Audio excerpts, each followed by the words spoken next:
नमस्कार, राम राम, सत श्री अकाल।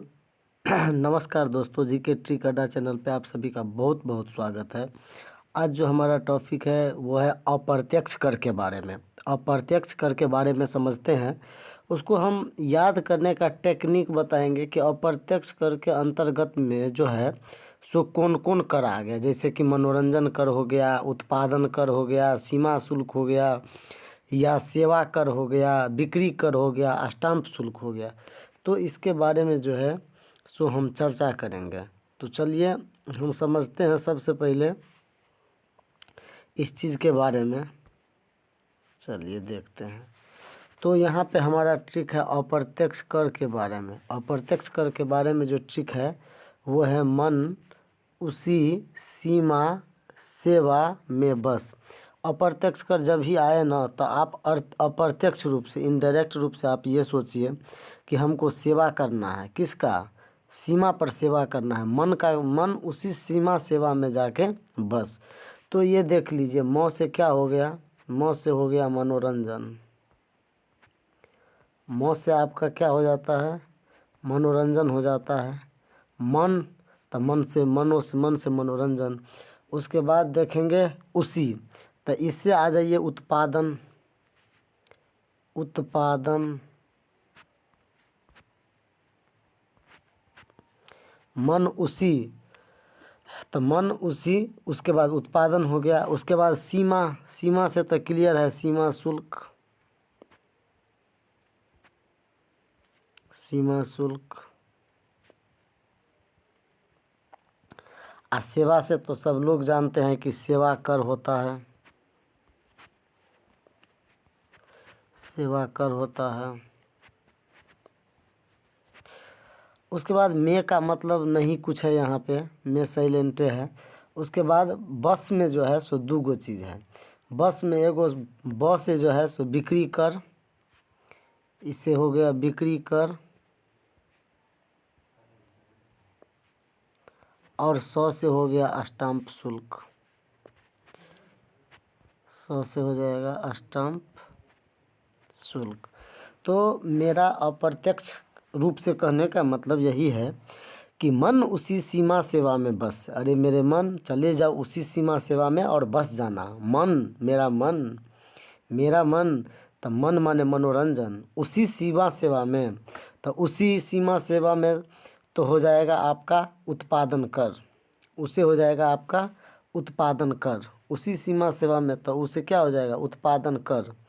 सीमा में, सीमा उसी सीमा सेवा में बस जाओ। उसी सीमा सेवा में तो सीमा से हो गया सीमा शुल्क। सीमा से क्या हो गया? सीमा शुल्क। सेवा तो सेवा कर, सेवा कर। उसके बाद बस, तो बस से बिक्री, 100 से स्टाम्प शुल्क। बस से बिक्री, 100 से स्टाम्प शुल्क। मनोरंजन हो गया, उससे उत्पादन हो गया, सी से सीमा हो गया, सेवा कर हो गया, और बस से बिक्री हो गया, 100 से स्टाम्प शुल्क हो गया। तो अप्रत्यक्ष कर में एकदम क्लियर है। हम आगे के तरफ चलते हैं प्रत्यक्ष कर में। प्रत्यक्ष कर का जो अपना फंडा है वो बिल्कुल सिंपल फंडा है। ये है क्या?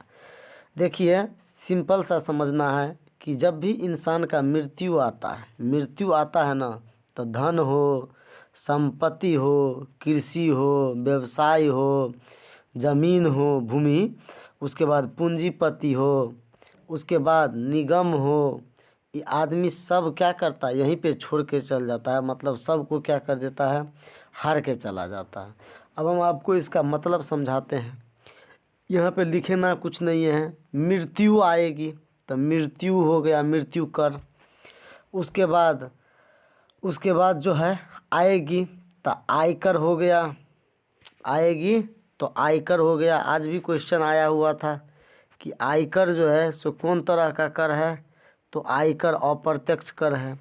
तो मृत्यु आएगी तो आएगी, आयकर हो गया। उसके बाद धन कर हो गया, संपत्ति कर जिसको बोलते हैं, धन हो गया। उसके बाद संपत्ति कर हो गया। उसके बाद कृषि कर हो गया। उसके बाद जो है सो व्यवसाय कर हो गया। उसके बाद जो है सो भू कर हो गया। उसके बाद जो है सो पूंजी कर हो गया। उसके बाद हम आगे देखते हैं, ये निगम कर हो गया। उसके बाद हम बात करते हैं सब हार जाओगे, तो हार से हो गया उपहार कर, हार से हो गया उपहार कर।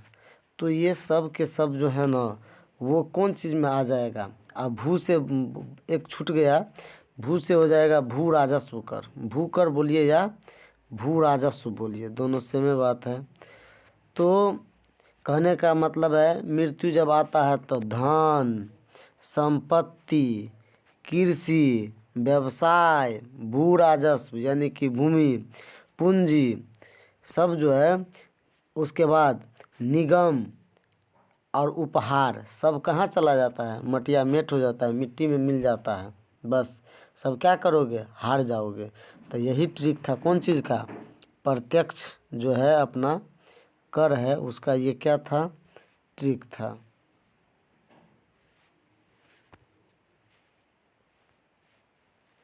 हम आशा करते हैं कि आप लोग जो है सो समझ गए होंगे। अगर समझ गए हैं, समझ में आ गया है तो लाइक शेयर सब्सक्राइब ज़रूर करें।